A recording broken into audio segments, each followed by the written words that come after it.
Renungan Harian Katolik, Rabu 10 Agustus 2022. Benih baik yang Allah taburkan kepada kita. Kematian Yesus untuk kehidupan orang banyak. Bacaan pertama. Bacaan dari surat kedua Rasul Paulus kepada jemaat di Korintus. Saudara-saudara, orang yang menabur sedikit akan menuai sedikit pula. Sebaliknya, orang yang menabur banyak akan menuai banyak pula. Hendaklah masing-masing memberikan menurut kerelaan hatinya. Jangan dengan sedih hati atau terpaksa. Sebab Allah mengasihi orang yang memberi dengan sukacita. Dan Allah sanggup melimpahkan segala kasih karunia kepada kamu, supaya kamu senantiasa berkecukupan di dalam segala sesuatu, malah berlebihan di dalam berbagai kebajikan. Seperti ada tertulis, Ia murah hati, orang miskin diberinya derma, kebenarannya tetap untuk selamanya. Dia yang menyediakan benih bagi penabur, dan roti untuk dimakan. Dia jugalah yang akan menyediakan benih bagi kamu. Dialah yang akan melipat gandakannya dan menumbuhkan buah-buah kebenaranmu. Demikianlah sabda Tuhan. Syukur kepada Allah. Bacaan Injil. Inilah Injil suci menurut Yohanes. Menjelang akhir hidupnya, Yesus berkata kepada murid-muridnya, "Jikalau biji gandum tidak jatuh ke dalam tanah dan mati, ia tetap satu biji saja. Tetapi jika mati, ia akan menghasilkan banyak buah. Barang siapa mencintai nyawanya, ia akan kehilangan nyawanya. Tetapi barang siapa tidak mencintai nyawanya di dunia ini, ia akan memeliharanya untuk hidup yang kekal. Barang siapa melayani aku, ia harus mengikuti aku.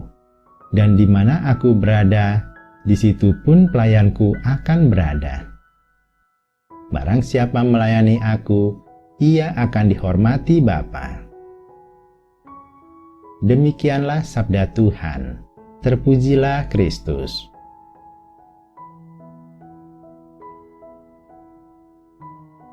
Renungan bacaan pertama. Benih baik yang Allah taburkan kepada kita. Prinsip anugerah dan pemeliharaan Allah. Dengan memberikan persembahan secara benar, umat Allah belajar prinsip anugerah dan pemeliharaan Allah.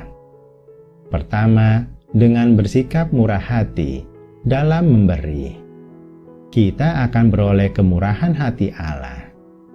Kedua, kita harus memberi dengan sukarela, bukan terpaksa. Ketiga, Allah tahu pengorbanan dan hati orang yang memberikan persembahan. Ia memelihara mereka. Keempat, memberi sebagai wujud perhatian dan kasih kepada sesama, dan sebagai ungkapan syukur kepada Allah. Mendapat dari Allah, mengembalikan kembali untuk Allah.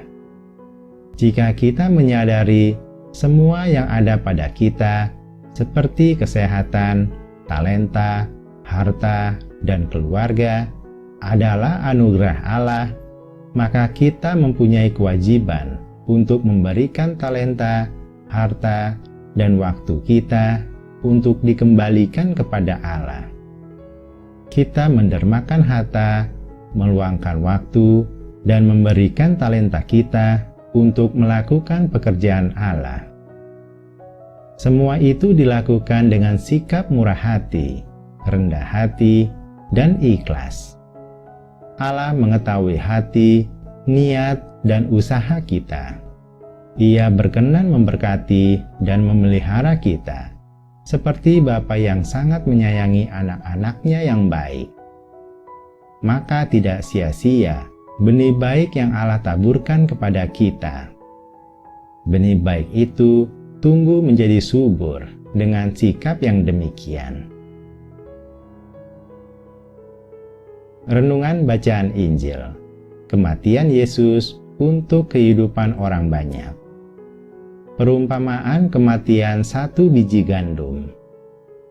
Yesus membicarakan tentang dirinya sebagai anak manusia yang telah ditentukan jalan hidupnya untuk mati bagi orang banyak.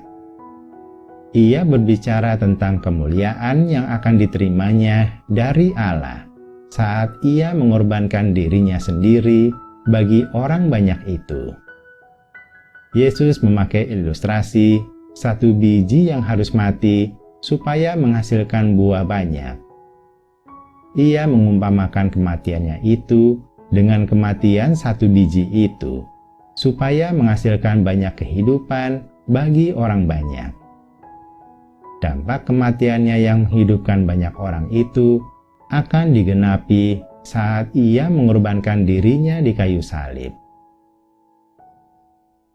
Semakin merendahkan hati untuk Tuhan.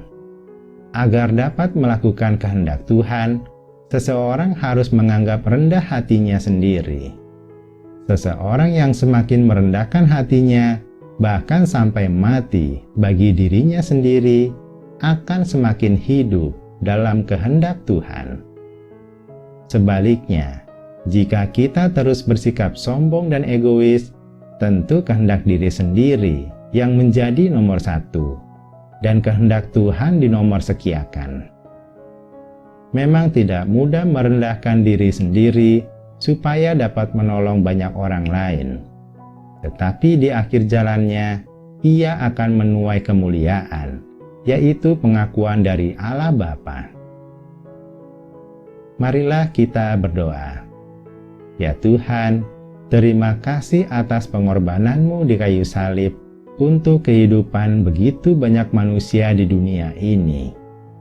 Kami mau meneladani sikap dan tindakan-Mu. Kami mau mengembangkan benih baik yang Engkau taburkan kepada kami. Kami mau bersikap semakin merendahkan hati dalam melayani-Mu. Amin.